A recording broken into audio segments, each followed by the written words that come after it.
Side, we'll see that group against the Kings, and that exciting upstart group last season was a big story as we went through the first half of the year. This season, it's been the Phoenix Suns. They are playing the Lakers and hosting. Zeke, how much do you love learning as a coach or as a player the mettle of your group when you feel like you're taking that next step and then you get tested against a team like LA? I mean, that's the best part of coaching. You always are measuring. You're always trying to figure out psychologically where your team is at. And you're always trying to figure out in terms of their preparation, in terms of if they can finish and execute the schemes that you're trying to develop. And it's a year-long thing. It's not just a 1 week thing. It's a year-long thing where you're constantly trying to make your team better and the players are trying to get better. We take a look live now in action in the second quarter. Suns up by 2. Candace, Devin Booker, we all knew was great. Speaking of Dame scored 60, we saw Devin put up 70 in a losing effort. How impressed have you been with the group around him to make the Suns start what it's been? Well, to me, Devin Booker has always been that scorer. He's been one of the most elite scorers in this league, probably for the last two or three seasons. But he was having to do way too much. I mean, they had him playing point guard last season, and his entire career with Phoenix has he really had a great point guard.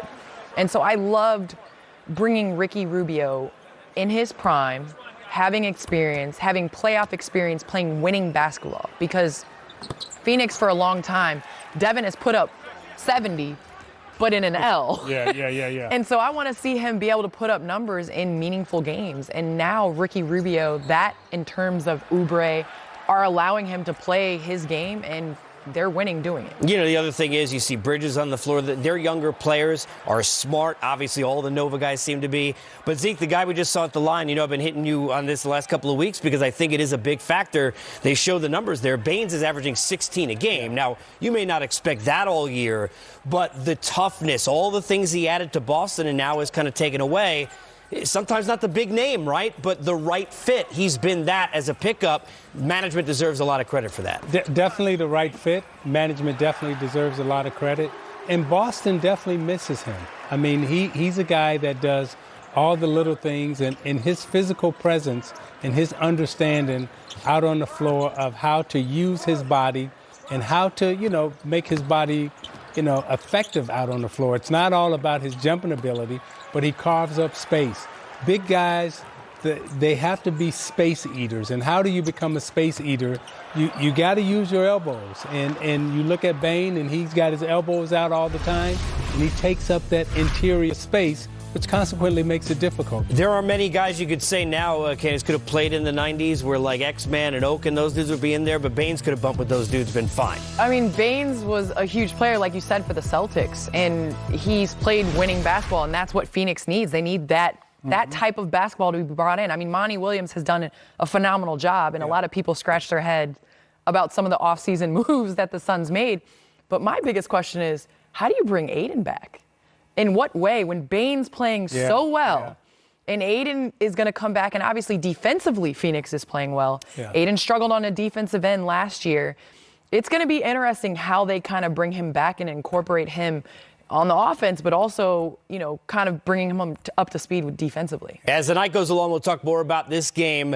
I want to ask you guys about Kuzma, who has got 13 early, but been talk about, is he maybe taken away from his own offense? How should his minutes be? These are good questions to have, by the way, for the Lakers, who have been pretty good on their winning streak. Speaking of good, we got more to come as we get ready for game number 2 of our doubleheader, the Trailblazers and Damian Lillard against the Kings. We're coming back here on Center Court after this on NBA TV. Don't move.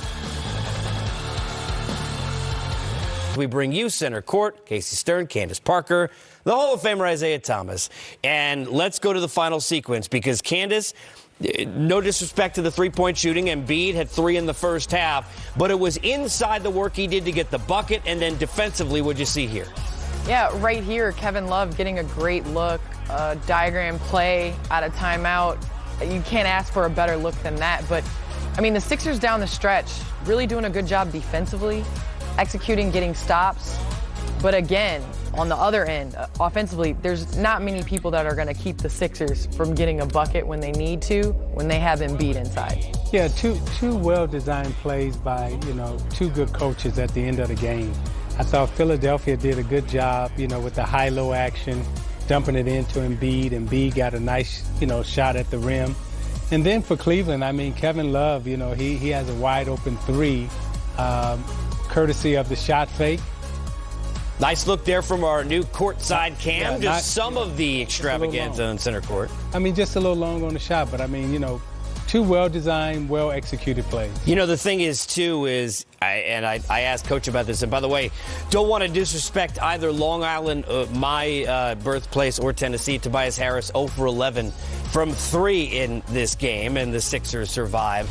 But, Zeke, sometimes you see teams have to almost mirror the effort of other teams. And we used to say about Memphis, the grit and grind. Mm-hmm. I know you talked about John Beilein at our pregame. Are we already starting to see the culture that he's presenting of the work and effort that the Cavaliers were putting out? Because it seemed like, tell me if I'm wrong, Philly was having to up theirs as the game went along. Absolutely. And what you're seeing is, similar to what he did at Michigan, what he did at West Virginia.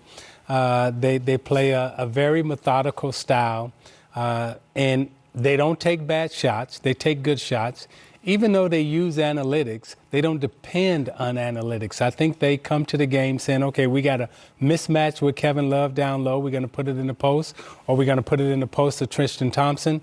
We're not going to take hurried rush shots. We're going to make you defend pick and roll. We're going to make you defend post. We're going to make you defend back screen, flare screen. So I love the way this Cleveland team is coming together offensively.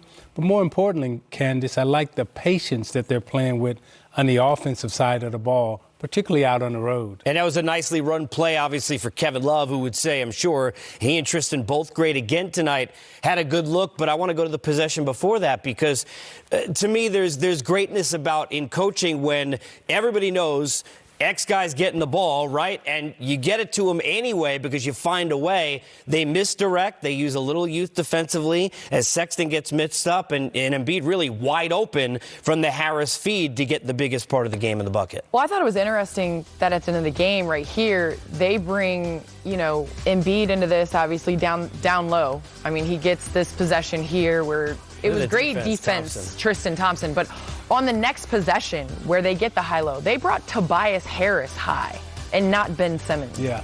And that has been, I will say, a problem that I will say with Philly is that in the playoffs, your best player, you have to have them play off the ball. Yeah. Because Ben Simmons doesn't knock down free throws very well, and he's not a reliable shooter from the outside.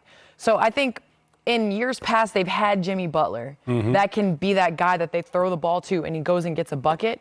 Well, now, with everybody knowing that Embiid's going to get the ball in the paint, they're going to make it harder for him. They're not going to allow him to beat you. So in the playoffs, do you have to go to a guy like Tobias Harris to finish games and to make plays for you? Yeah, that's going to be, one of the things as Philly continues to go down this path. Can Simmons be on the floor at the end of the game if he doesn't have the ball? What we both recognized tonight was a defensive mistake by Cleveland, where they didn't help enough off the weak side, and Embiid was able to catch it and lay it in. Simmons was on the weak side, and that defender could have slid down, but he didn't. I think when we get to the playoffs, there will be enough attention paid to detail where that weak side defender will slide in, and Simmons will have to make a play either from the perimeter or putting it on the floor. But that's definitely something to watch and look for. Yeah, I think just to add to that quickly, Zeke, Horford, who we didn't see tonight, you go to those years in Boston, we saw it even last year in the playoffs.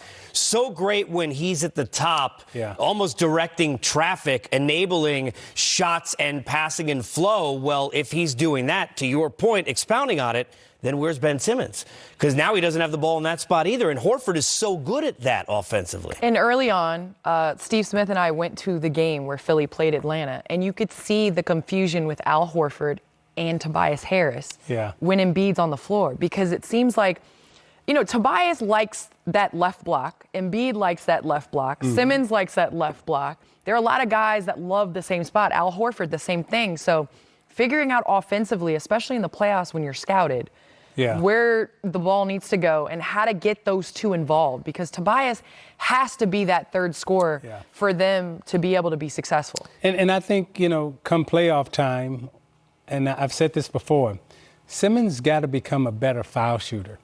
You know, at the end of the game, in the last 2 minutes of the game, your point guard, he's got to be able to do a couple of things. He's got to be able to distribute the basketball.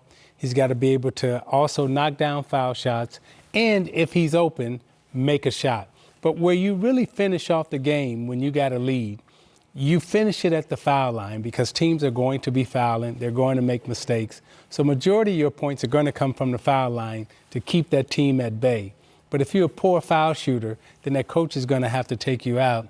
And then how does that coach massage the ego that you have as being one of the best players sitting on the bench at crunch time? Well, the question is, in crunch time on social media, do we have massaging of egos by family members? Apparently. The highlight of watching NBA TV is seeing the ever-so-fantastic Candace Parker on commentary.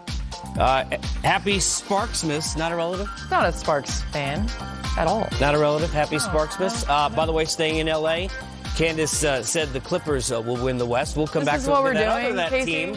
The Shots Lakers. fired, that's what we're doing. Will they treat Phoenix like their son, or will the Suns continue to surprise? We will take a look live when we come back.